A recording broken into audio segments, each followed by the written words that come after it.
Baik, kita lanjutkan perbincangannya di Sapa Indonesia Malam masih terkait dengan penetapan tersangka Ketua KPK Firly Bahuri masih bersama dengan M. Praswat Nugraha. Mas Praswat, jadi saya ulang pertanyaannya, bagaimana Ya, Anda melihat pertama kali dalam sejarah seorang pimpinan KPK terkena kasus korupsi?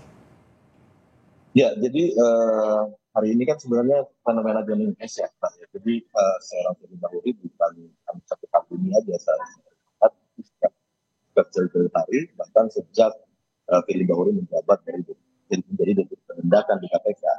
Di pada saat itu kami hampir 1.000 orang lebih pegawai KPK sudah mengajukan mosi tidak percaya terhadap deputi penindakan dan mengajukan prajurit serta tanda tangan untuk membawa Firly Bahuri di tangannya di perawat internal saat itu karena era itu masih berlaku undang-undang lama. Jadi pertemuan dengan pihak perkara, pelanggaran kode etik yang berkali-kali, lalu kemudian ada indikasi pengaturan perkara dan lain-lain ini sebenarnya sudah menjadi hal yang dicurigai dia dilakukan oleh seorang Firly sejak sudah lama. Jadi tidak Oke. baru kali pertama. Jadi pertama inilah yang kemudian akhirnya setelah kita tunggu-tunggu sekian lama akhirnya teman-teman dari Polda Metro Jaya yang berhasil untuk mengungkap dan Oke, berjalan tinggi. Ya, Mas Praswat, oke. sampai sekarang kan polisi belum juga menyerahkan surat penetapan tersangka.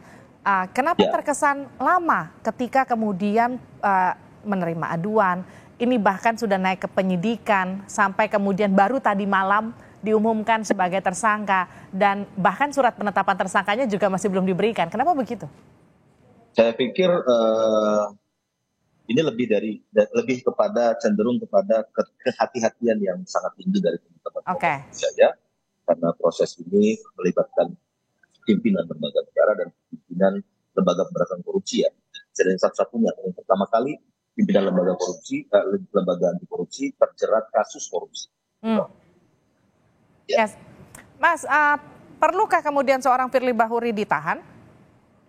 harus Mbak secepatnya karena resiko untuk Firly Bahuri untuk menghilangkan alat bukti perkara, alat bukti pemerasan dan lain-lain itu sangat besar sekali selama dia masih berada di luar, apalagi kemarin masih menjabat. Bahkan Alex Marwata hari ini menyatakan bahwa Firly Bahuri masih memimpin ekspos perkara, masih bekerja secara aktif dan lain-lain. Karena Ya, jelas-jelas artinya jika itu terjadi, seluruh pimpinan KPK artinya telah melanggar pasal 32 ayat 2 Undang-Undang KPK.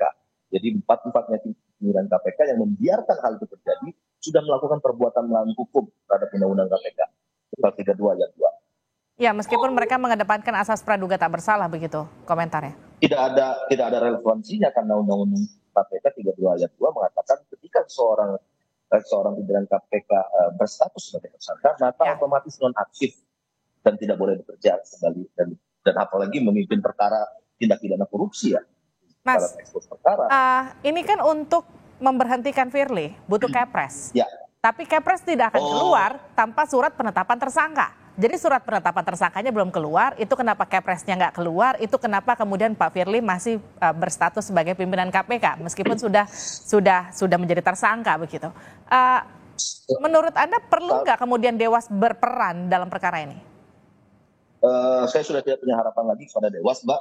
Jujur, sudah berkali-kali kita laporkan perkara korupsi ataupun perkara tindak pelanggaran kode etik dari Firly Bahuri, namun Dewas tidak.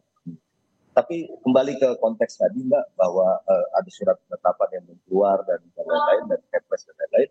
Menurut saya tidak mungkin Dirkrimsus Polda Metro tadi malam mengumumkan status tersangkanya saudara Firly Bahuri jika tidak ada surat penetapan tersangka. Jadi saya pikir secara administratif pasti sudah sangat detail dan sangat teliti sekali teman-teman Polda Metro Jaya.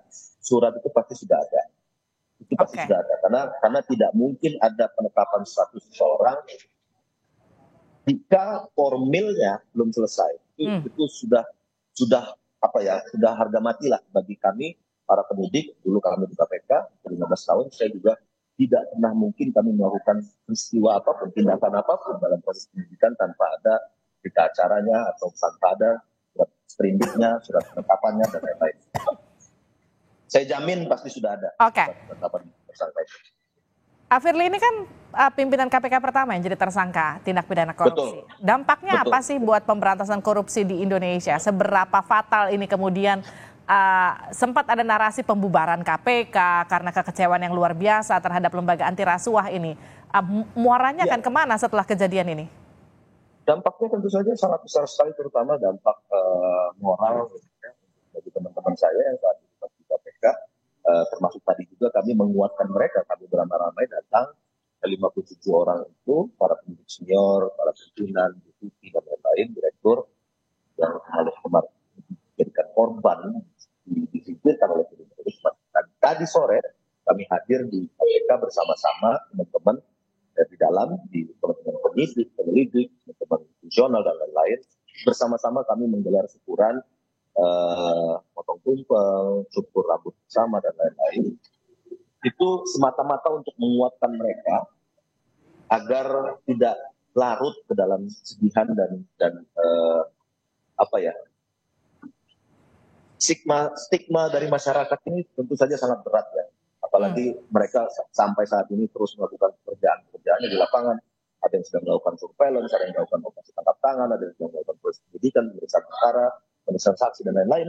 Itu sangat berat sekali karena apa? Karena ada cap dari masyarakat bahwa, maaf ini bahasanya agak kasar, ini lu nggak usah banyak macam-macam deh, pimpinan lu aja korup.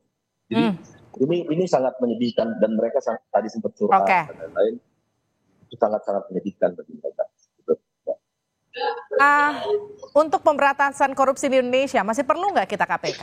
Dan kalau masih perlu, gimana mengembalikan marwah KPK sebagai lembaga anti rasuah yang dulu sangat dipercaya masyarakat? Ya, menurut saya secara kelembagaan itu harga mati ya. Diperlukan satu lembaga yang independen di luar eksekutif, legislatif, dan yudikatif untuk mengawasi eksekutif, legislatif, dan yudikatif. Jadi tidak mungkin lembaga eksekutif diawasi oleh lembaga eksekutif. Itu logika dasarnya kenapa KPK itu harus tetap ada dan harus tetap independen. Tapi kalau KPK kemudian tidak independen, maka kemudian KPK bisa dinyatakan bahwa tidak lagi kita perlukan. Dan Undang-Undang 19 2019 membuat KPK masuk ke dalam ranah eksekutif, itu harus direvisi secepatnya, Mbak, untuk mengembalikan KPK kembali menjadi lembaga yang independen dan bisa berkinerja baik untuk melakukan pemberantasan korupsi di Indonesia. Oke, baik, terima kasih sudah bergabung bersama kami di Sapa Indonesia Malam. Sehat-sehat selalu.